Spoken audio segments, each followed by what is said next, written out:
마가복음 10장 35절부터 45절까지의 말씀입니다. 하나님의 말씀을 한 목소리로 봉독하시겠습니다. 세베대의 아들 야고보와 요한이 주께 나와 여짜오되 선생님이여 무엇이든지 우리가 구하는 바를 우리에게 하여 주시기를 원하옵나이다. 이르시되 너희에게 무엇을 하여 주기를 원하느냐? 여짜오되 주의 영광 중에서 우리를 하나는 주의 우편에 하나는 좌편에 앉게 하여 주옵소서. 예수께서 이르시되 너희는 너희가 구하는 것을 알지 못하는도다. 내가 마시는 잔을 너희가 마실 수 있으며 내가 받는 세례를 너희가 받을 수 있느냐? 그들이 말하되 할 수 있나이다. 예수께서 이르시되 너희는 내가 마시는 잔을 마시며 내가 받는 세례를 받으려니와 내 좌우편에 앉는 것은 내가 줄 것이 아니라 누구를 위하여 준비되었든지 그들이 얻을 것이니라. 열 제자가 듣고 야고보와 요한에 대하여 화를 내거늘 예수께서 불러다가 이르시되 이방인의 집권자들이 그들을 임의로 주관하고 그 고관들이 그들에게 권세를 부리는 줄을 너희가 알거니와 너희 중에는 그렇지 않을지니 너희 중에 누구든지 크고자 하는 자를 너희를 섬기는 자가 되고 너희 중에 누구든지 으뜸이 되고자 하는 자는 모든 사람의 종이 되어야 하리라. 인자가 온 것은 섬김을 받으려 함이 아니라 도리어 섬기려 하고 자기 목숨을 많은 사람의 대속물로 주려 함이니라. 아멘.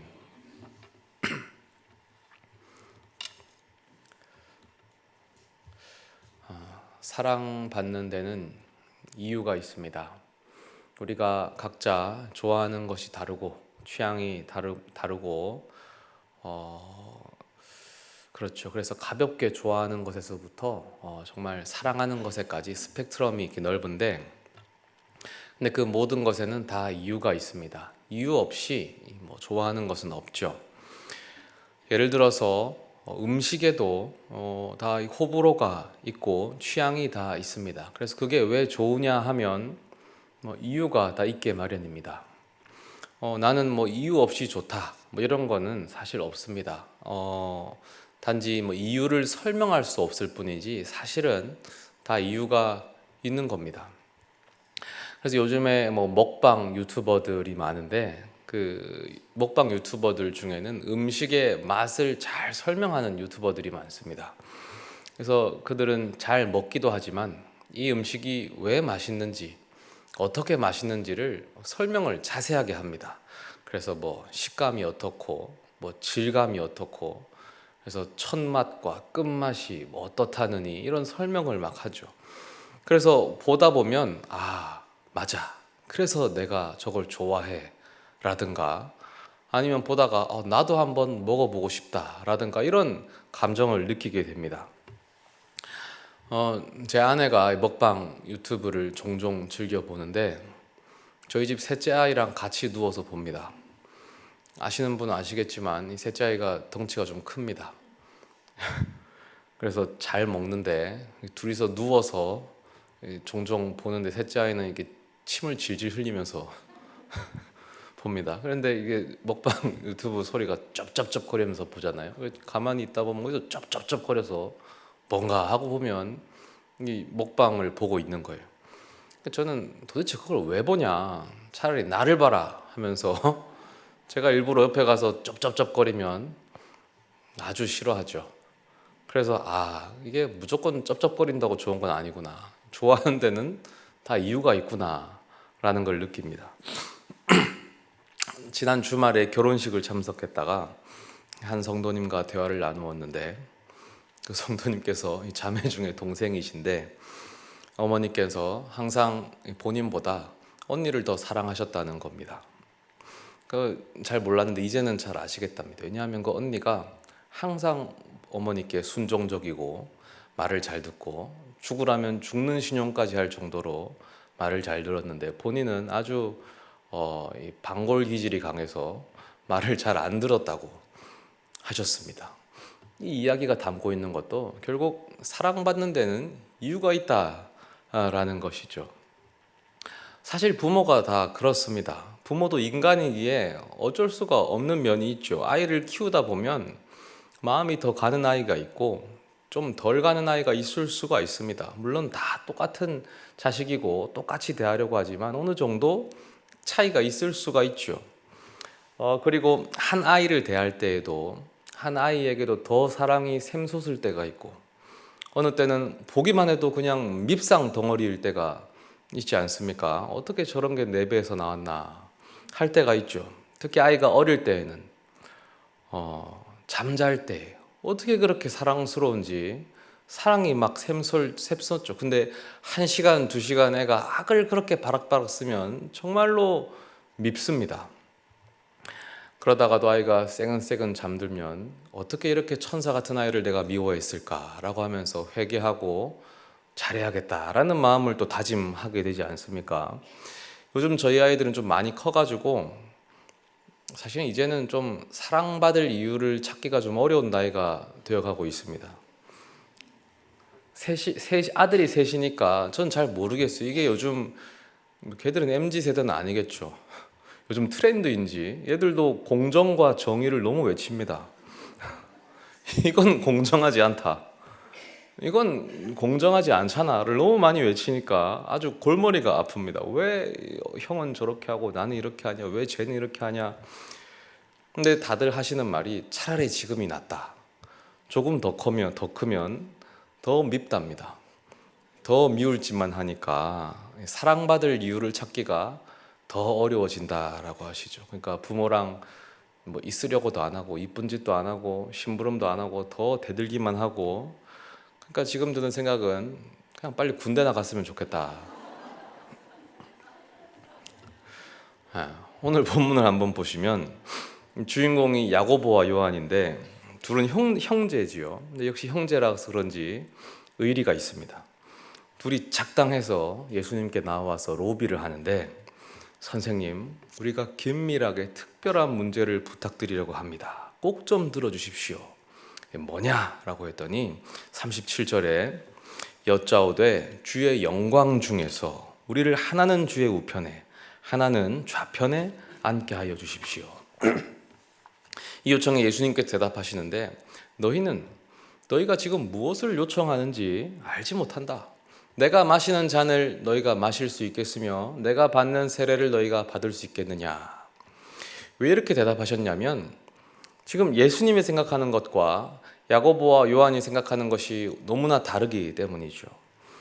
예수님과 제자들은 지금 물론 하나님 나라 운동을 하고 있죠. 예수님은 왜냐하면 그리스도시기 때문입니다.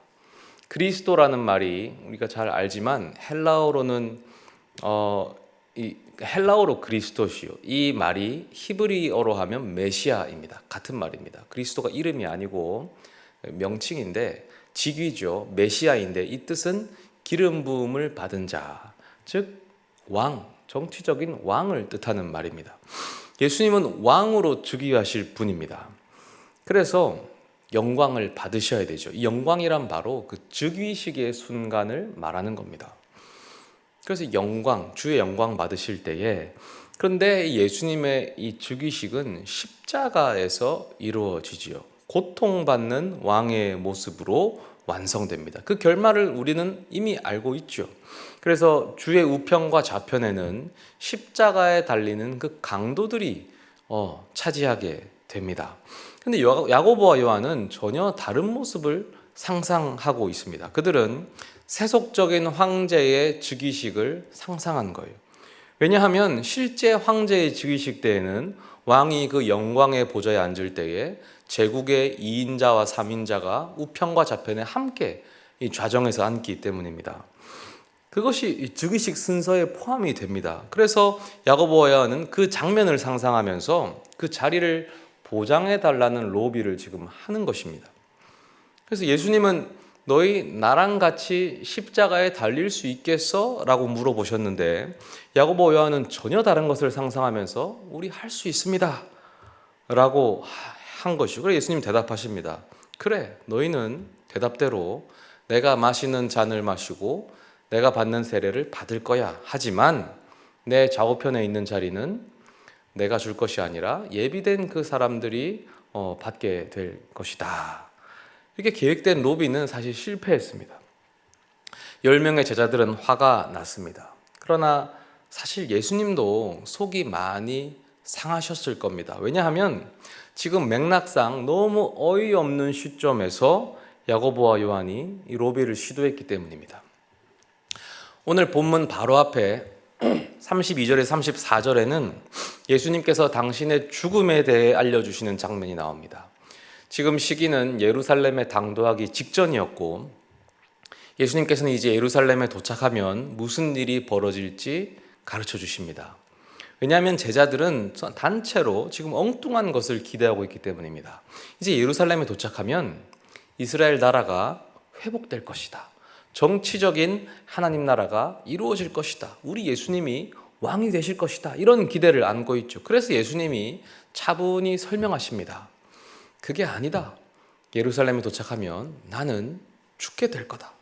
정치 지도자들이 나를 죽이기로 결의하고 이방인들에게 넘겨주고 그들이 나를 능욕하고 침뱉고 채찍질하고 죽일 것이다. 그러나 나는 3일 만에 살아날 것이다. 너희가 기대하는 하나님 나라는 틀렸다. 그런데 이 가르침에 대한 반응으로 나온 것이 오늘 본문의 로비였습니다.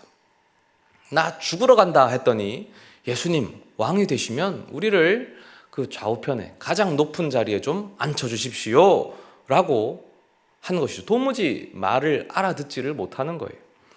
심지어 이 죽음에 대한 가르침은 이번이 처음이 아니었습니다. 세 번째 가르침인데 세 번째 가르침이자 이제 마지막 가르침이거든요. 근데 사실 세 번이라는 것도 말이 세 번이지 실제로는 여러 번 하셨을 겁니다. 단지 성경 기록상 완전수 3을 의미하는 의미에서 아마 세 번째 기록한 것일 겁니다. 예수님으로서는 완벽하게 가르치셨다는 의미일 거예요. 그런데도 못 알아듣죠. 더 안타깝고 힘이 빠지는 것은 이 로비 사건 직후에 뭐가 나오냐면 맹인 바디메오를 예수님이 고치시는데 그 바디메오는 예수님을 믿고 따른다는 것입니다. 그 맹인은 순식간에 영적인 눈을 뜹니다. 그러니 얼마나 힘이 빠집니까? 그렇게도 공들인 제자들은 예수님의 뜻을 알지 못하는데 그저 길에서 만난 장애인은 곧바로 예수님의 뜻을 알아차립니다.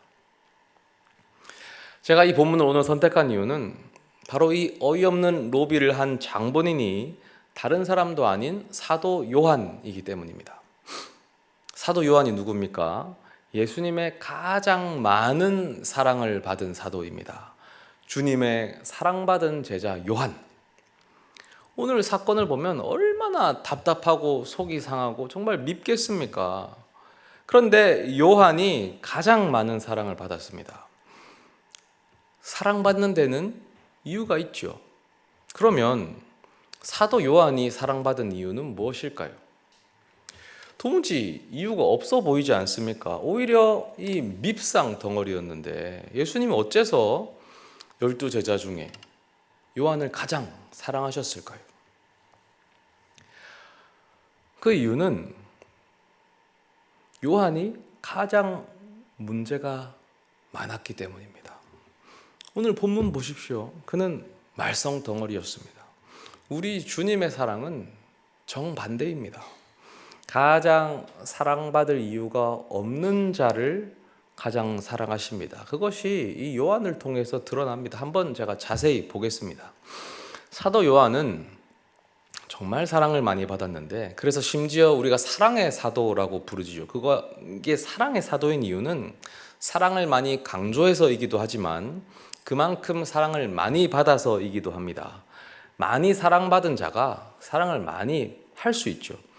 요한복음 19장 26절이 말씀입니다. 우리 함께 읽어보겠습니다. 시작.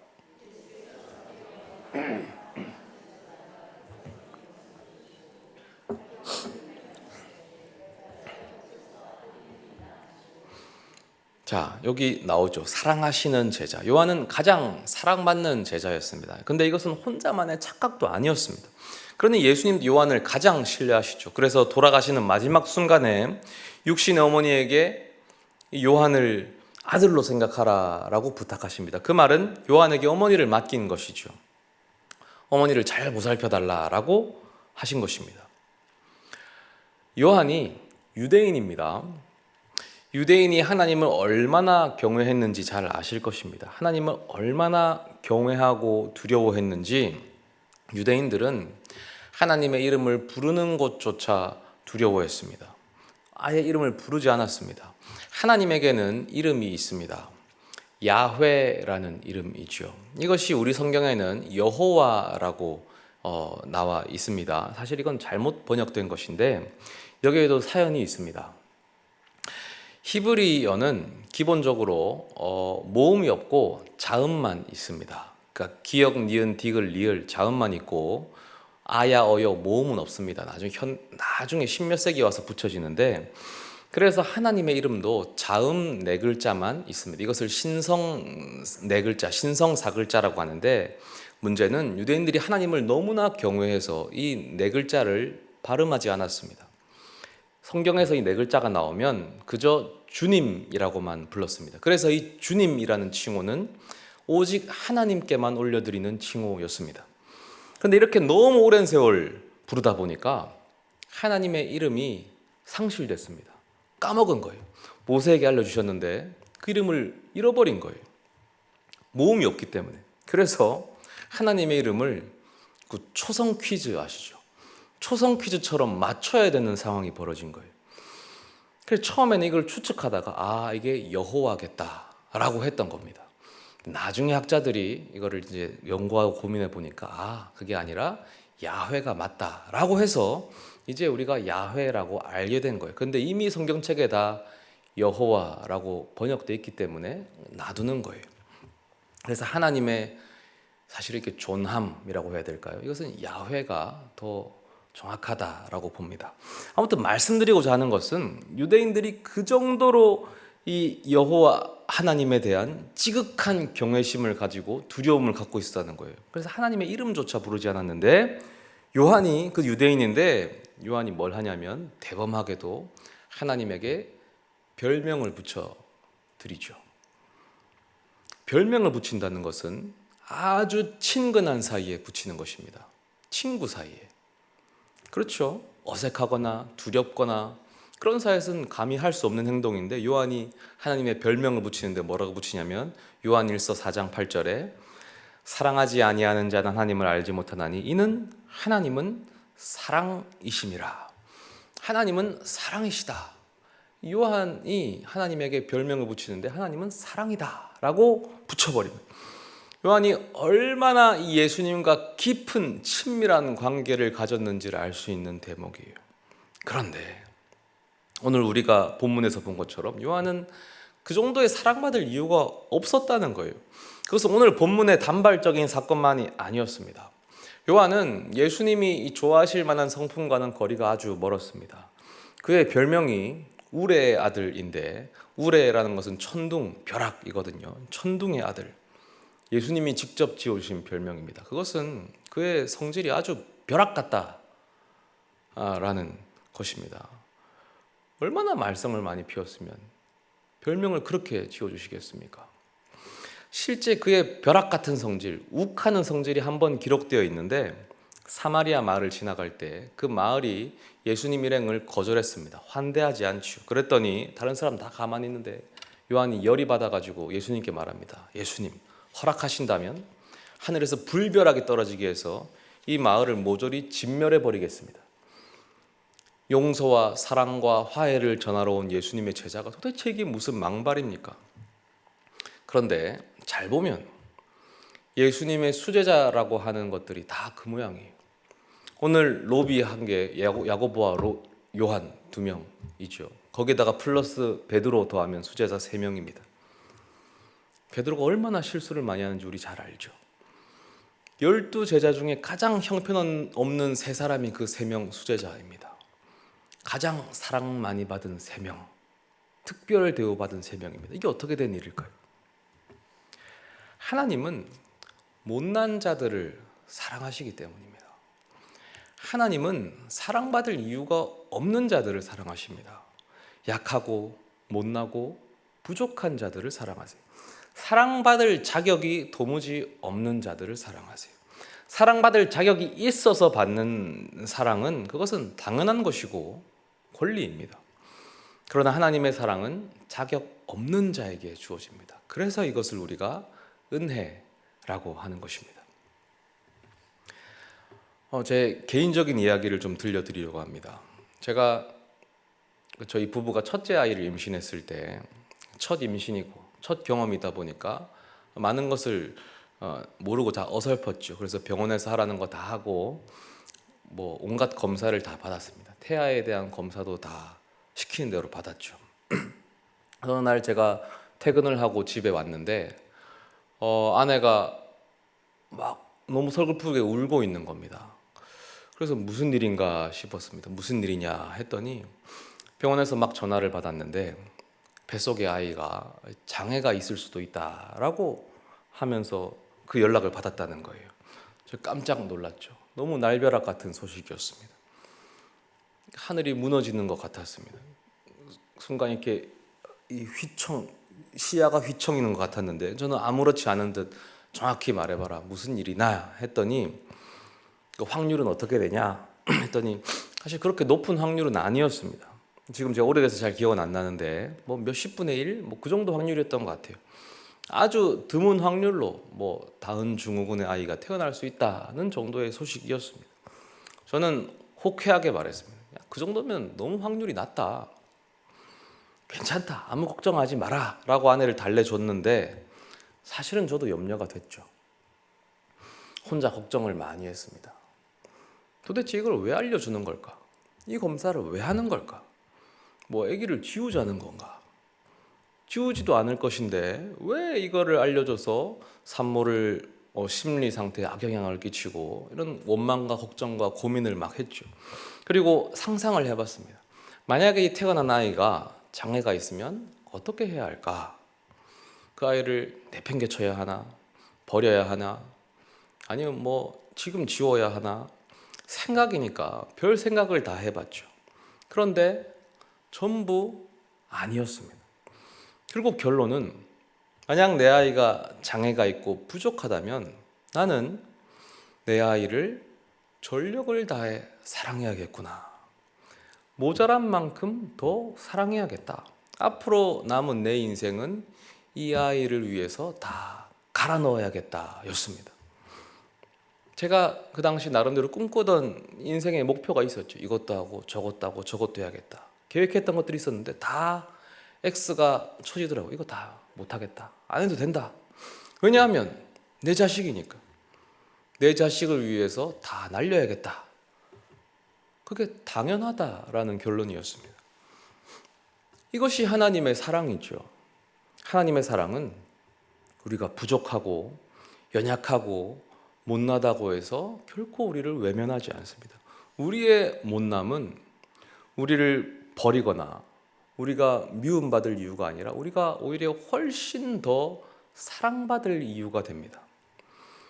우리가 사랑받을 자격이 없을 때 하나님은 더 큰 사랑으로 우리를 덮쳐 오십니다. 그래서 이것이 은혜인 것입니다. 넷플릭스에 나는 신이다 라는 다큐멘터리가 큰 이슈였죠. 그 다큐멘터리를 보면 아주 경악스러운 내용이 많이 나오는데 저는 다른 한편으로 아주 인상 깊었던 내용이 있습니다. 그 JMS의 실체를 밝히기 위해서 고군분투하는 김도형 교수의 이야기 가정사가 잠깐 나오는데 JMS 측에서 김도형 교수를 테러하기 위해서 시도를 하다가 안 되니까 그 아버지를 테러합니다. 그래서 그 쇠파이프로 차를 부수고 아버지를 이렇게 공격해서 아주 심각한 부상을 입죠. 그래서 당시 김도영 교수의 형이 병원에 연락을 받고 가봤더니 수건으로 덮였는데 아버지 얼굴이 물컹하더랍니다. 그래서 그 당시 얼굴 자체에 야구공만한 구멍이 나 있었고 왼쪽 얼굴에 핏줄이란 핏줄은 다 끊어져 있었답니다.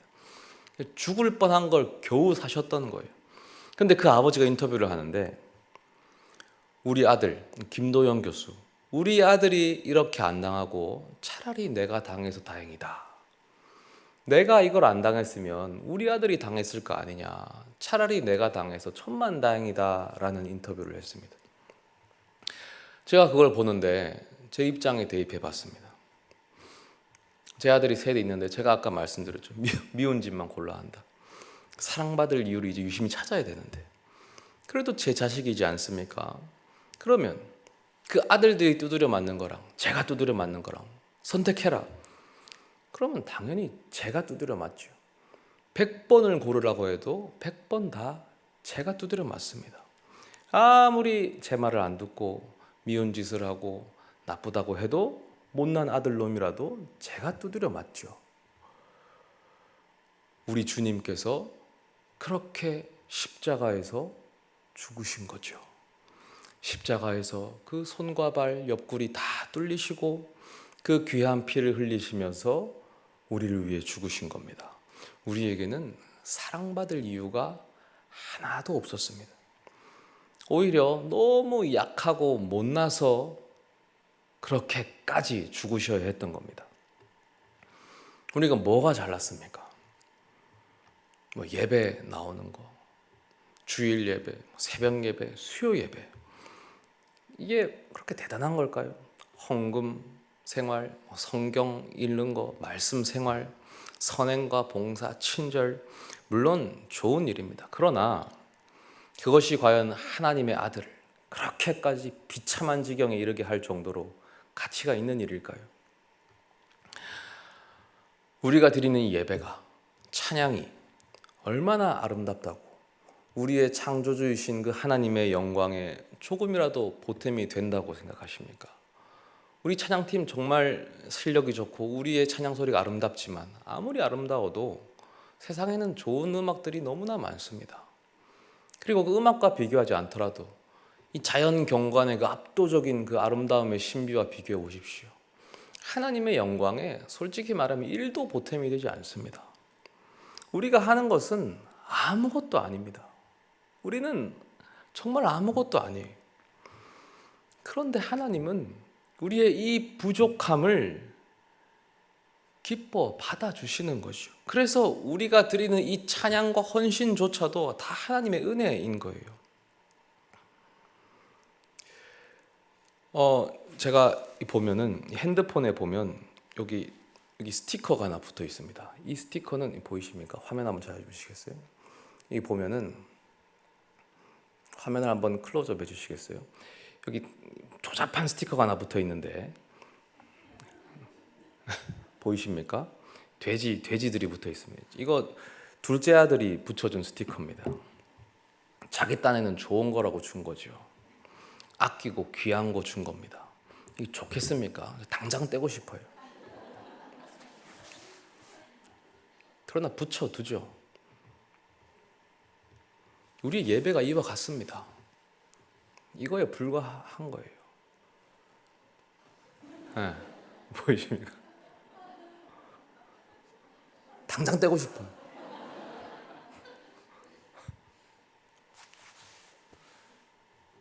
그러나 아버지가 이것을 기뻐하듯이 하나님이 우리의 예배를 기뻐 받으시는 겁니다. 이 스티커가 같이 있는 것이 아니라 사실 하나님의 마음이 훨씬 더 감사한 거죠. 우리는 정말 부족해요. 교만하고 질투하고 시기하고 비교하고 쓰러지고 음란하고 나태하고 스스로 부족함은 스스로가 잘 아실 겁니다. 항상 그 부분에서 쓰러지지 않습니까? 저도 약점이 있습니다. 항상 너무 안타까워요. 사람들 앞에서 감추고 싶고 도려내고 싶고 없애고 싶은 부분입니다. 그러나 주님 앞에서는 강한 척할 필요가 없습니다. 나의 약점, 나의 부족한 부분, 그 부분은 하나님 앞에서는 오히려 사랑받을 이유가 됩니다. 그러니 숨기지 말고 솔직히 주님 앞에 나아가십시오. 그러면 주님의 사랑이 역사하기 시작합니다. 사도 요한이 어떻게 변하는지 보십시오. 우레의 아들, 벼락의 아들이 사랑의 사도가 됩니다. 요한만큼 사랑을 강조한 사람이 있습니까? 주님의 사랑이 역사하면 우리의 약함이 강함이 됩니다. 부족함은 능력이 됩니다. 그래서 주님 안에서 우리의 약함은 자랑이 되는 것입니다. 사랑받는 데는 이유가 있습니다. 우리는 부족해서 사랑받습니다. 못나서 사랑받습니다.